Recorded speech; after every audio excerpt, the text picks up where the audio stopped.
All right, everybody. Today we're going to do a little quick dive into arrays. Now, what an array is, effectively, is a way to store information. Now, we've got variables, of course.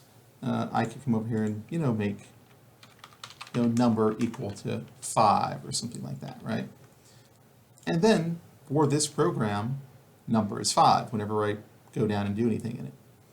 Now, the problem with this is, what if, one, I don't know how many variables I need. Maybe I'm downloading something from a database or something like that, or a table or whatever, reading something from a file, and I'm not sure how many variables I actually need. Maybe I do know how many variables I need, but the number of variables is thousands or millions even. It's going to be a little bit tedious for me to sit here and try to, number 1 equals 5, number 2 equals this, number 3, number 4, number 1,733. It's going to be impossible. We'd have millions of lines of code if we did that. So instead, we can use what's called an array. So what an array basically is, pardon my, here we go. Zoop. I'll make it as, let's do this. We don't need to be too big to get the point across, so that's probably enough. All right, so let's say an array is a structure where I can store a bunch of different variables. So I could put in, a 5 here. I could put in a 78 there. And, 23 or 16, 67, whatever. I could put in words or text or characters or whatever I need to. In this case, this is an integer array, so I have a whole bunch of integers in it. Now, each little area here, we have 1, 2, 3. This little place over here is what's called the index. It would probably be better if I just did this. Index, right? So that's the index right there. This whole thing is what's called the array. Like so. Now, the index denotes like what slot the variable is stored in. So if I create an array, I have to denote like what room the variable I'm looking for is actually sitting in. So let's see what this looks like in code here. All right, we got it pulled up. So let's take just a quick look at a just simple array. And we'll just say there. This right here creates an array of size 3. It means it has 3 slots in it. So if I were to say, I can set each slot individually equals, 34 equals 23 or something, 2 equals, let's say 10. And now I can put things in there. If I wanted to print out those things, it works just like a simple variable, ARR 0. And I can run and display whatever happens to be the answer.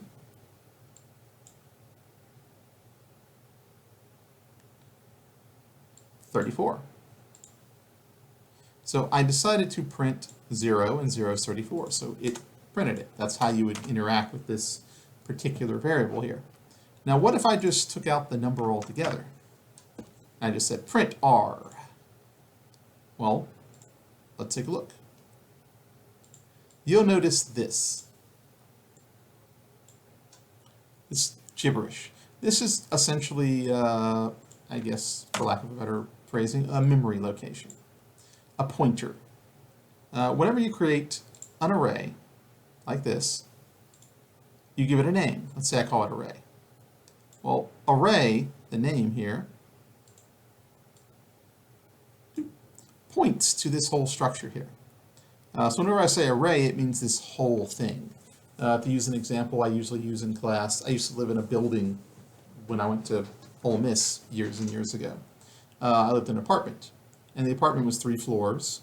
Each floor had 4 rooms, and I was G304. The building was G. So in this case, G would be, the name of this array. Now, let's just say, for the simplicity's sake here, that each floor only has 1 room. Well, we go to building G, and I go to, the 3rd floor or whatever, the 2nd floor or whatever it is I need. Now, I go there, and I go to that room. That's how I access it. If I order a pizza and it just says building G, I don't know which room to go to. That's essentially what I'm doing here. I'm just looking at the whole building, not at a specified item inside the building. Now, alternatively, if we were to do this, you'll get either a crash or something funky like this. The reason we're getting this funkiness, and it depends on the language. Java would straight up crash. Python would as well, giving you like an array index out of bounds error is what it's called. Apparently, C++ decides to just give you some sort of weird wonky number, and basically that's just probably whatever happens to be in that memory location, depending. If we go back to my building example, this would be like me trying to go to room 4. Well, there is no room 4. I would be walking out in the fields, there's nothing there. And that's what we would be doing if I did this. Now, what if I were to just say AR4 equals 5? I'm putting 5 in that slot, and I run it. Oh, it's giving me build errors. As a matter of fact, it just crashes. It kind of ran a little bit, that first little print out there, but then it crashed. And if you go down here, you'll see index 4 is out of valid index range. So I've got an index error. I'm out of the range that's allowed. The range is 0, 1, 2, not 4. Not even 3. So this is why that crashes. Now there's a couple of different ways we can kind of print these little arrays here. I can of course just system that out, that print line. We could also use a for loop, which is typically what's used here. I can also define it slightly differently if I need to. For example, I did this by setting the size, and then I plugged in each individual thing. But if I, just want to go ahead and do it all in one, let's say make it size 5, I can do it this way.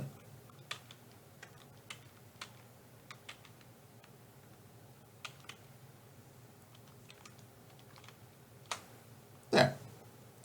And now I have set, and I got a little error there for some odd reason. Let's see. I think I've got you right. Oh, I said 5, didn't I? I added an extra number because I got into the sequence there. There we go. So now I've got this here. And again, this would be 0, 1, 2, 3, 4, and slot 5. That's what the slots would be there. Now if I wanted to see all of this, I could of course use a for loop. Let's move you out the way a little bit. I less than, now I can just say 6 because it's 6, I plus plus. And then of course I can print. In this case we'll just go AR I. And that should print everything that's in that array. So if we do a quick run, oh, I must still have an error somewhere. Let's see if I can fix that. Oh, index out of range. Let's see, line 14, 15. Well, I have that commented out. I'm not sure why it's complaining. I think it just hasn't caught up yet. Let's erase that. So it's not even an issue. All right, well, let's save, run there. Okay, it still thinks it's there. Now, This is fairly uncommon for an error, but it does happen. Essentially, the code gets stuck, thinking that, the previous version is the correct version. So what I'm going to do is just close this. Let's see, close, and we'll open up again.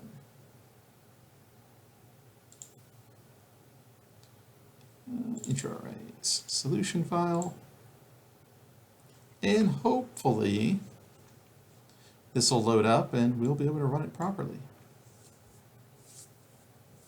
Oh, actually, it's already here. So source file, there. So if I run you, you're still going to give me these errors.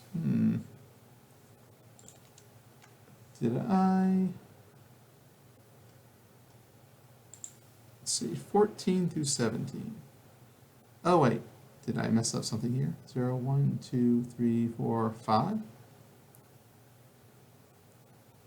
Oh. Okay, yeah. My bad. I did this. Alright, so what I did was not pay attention. I created R again, even though I've already created it once, and it's complaining about that. Oh, there we go. And it wasn't completely compiling because of that, so got the CMU malfunction. But there we go. So it actually was doing correctly. I just wasn't reading the results right.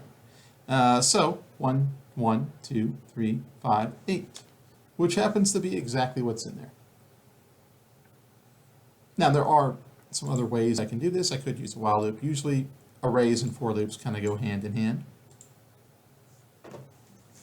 So whenever you see an array, you probably see a for loop. That's kind of just how that works. Now, the way I've done it here is I've set it to be, well, exactly 6. What happens if my array changes? 2. Let me see if there's any sizes or something I can use. I'm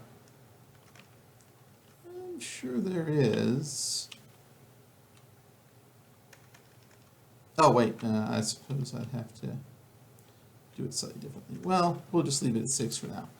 In Java, in actually Python and others, there is an option to basically just get the size of an array. So let's see about that actually. C++, size of an array, getting the size of an array. We'll see what they have to say. Let's see, size of numbers, okay. That would be how it works in C++. One of the many downsides to trying to teach like 3 programming languages at once, you kind of got to make sure you know all the little ins and outs. So in this case, I would put size of, in this case, R2, I believe. And that should give me a 6 in this case. So let's see if it works. If it prints off like it's supposed to, then it worked.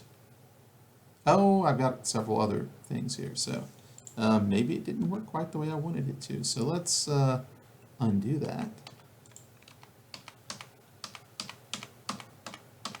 And do a quick test. So I'll just come up here and say cout. The size of the array is, and I'll paste that thing, which I apparently can't paste anymore, but its size of,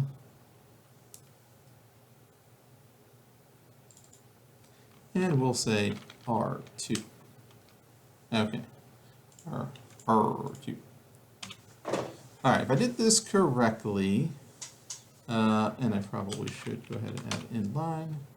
I should see a number, and that theoretically should be 6. Let's see. The size of the array is 24. Wow, okay. I am unsure why it says that. To be perfectly honest, it's 6, and it's giving me something that's 4 times that. Let's see what our trusty website says. And I'm going to leave this in because it is good to know how to look up and try to find something. So I have this according to the code, and it's supposed to size of the array, put out the size of the array. Oh, wait. They have an extra little item here. Total size divided by the element size. So element size is the size of numbers 0. So wait. Okay, let's try that then, shall we? That's a little counterintuitive for me, considering the other languages, but 4. Okay. Oh, wait. Dun, dun, dun, dun. Why is it saying, it says each one of these is 4. 4, 8, 16, 24. Okay. I think it has to do with something to do with bits or something. Well, anyway, I get the gist of what we got to do here then. Element size, we'll do that, equals, and then we'll just kind of copy this.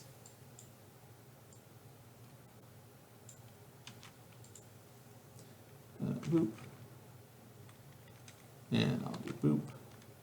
And it'll be the whole array divided by boop. And we'll just print off element size here and see what it has to say. Let's take a look. Hey, 6, that works. I'm not quite sure why I have to do the extra steps in C++, but apparently it is. All right, size of numbers gives you the total size of the array in bytes. So it is about bytes. Okay, so I was right. This gives you the size of the single element in bytes. So basically, yeah, it looks like we do kind of have to do that extra step. Let's double check. Yeah, that's not size. Okay, so yeah.